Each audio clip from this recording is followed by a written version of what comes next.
السلام علیکم ورحمۃ اللہ وبرکاتہ۔ ہاں جی، ایک سوال ہے کہ بیرون ملک میں رہنے والے جو ہیں اپنے آبائی شہر میں قربانی کس طرح کر سکتے ہیں؟ تو دوسرے ملک میں رہنے والے جو ہیں وہ اپنے جیسے رشتہ دار یا کسی عزیز کو وکیل بنا دیتے ہیں کہ ہماری طرف سے قربانی کر دیجئے، یعنی قربانی جس کی طرف سے ہو رہی ہے اس کے ہاں اور جس جگہ ہو رہی ہے وہاں ایام قربانی اور وقت قربانی ہونا ضروری ہے، اس کو ذہن میں رکھ لیجئے۔ مثال کے طور پہ کسی ملک میں چاند پہلے نظر آیا ہے تو وہاں 10 ذی الحج ہوگی،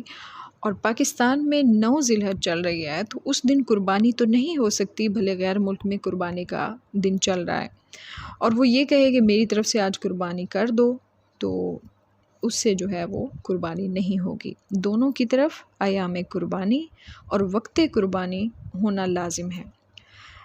یعنی 10 ذی الحج سے لے کر 12 ذی الحج کے غروب آفتاب تک آپ کر سکتے ہیں اس قربانی، یعنی وہاں قربانی کا وقت چل رہا ہے اور یہاں ختم ہو چکا ہے تو قربانی نہیں ہوگی۔ اور ایک اہم مسئلہ کہ اگر کسی نے ایسا جانور خریدا ہے کہ جس کے سینگ جڑ سے نہیں ہیں یا پھر اس نے خود نکلوائے ہیں، تو کیا ایسے جانور کی قربانی ہو سکتی ہے؟ تو اس کے لیے شرعی حکم یہ ہے کہ اگر کسی جانور کے پہلے سینگ تھے اور اسے اب ختم کیا گیا ہے، تو کیونکہ آج کل ایک ٹرینڈ چلا ہوا ہے کیٹل فارم میں یا بیوپاری کچھ جو ہیں وہ اس کے سینگ نکال دیتے ہیں، تو سب سے پہلے تو یہ ظلم ہے، شرعاً جائز نہیں ہے اور اس کا بہت بڑا گناہ ہے، اور انسان پر ظلم سے زیادہ گناہ جو ہے وہ جانور پر ظلم ہے، کیونکہ وہ بے زبان ہے۔ جس نے یہ غلطی کی ہے سب سے پہلے تو وہ اللہ سے معافی مانگے، اور جیسا کہ رسول اکرم صلی اللہ علیہ وسلم نے فرمایا کہ ایک عورت نے بلی کو باندھ کر رکھا تھا اور 7 دن کچھ نہیں کھانے پینے دیا تھا، تو اللہ تبارک و تعالیٰ کی رحمت کو جوش آیا اور اس عورت پر جو ہے جہنم جو ہے وہ واجب ہو گئی۔ تو اس طرح کے عمل نہ کریں جس سے اللہ تبارک و تعالیٰ کی ناراضگی ہو۔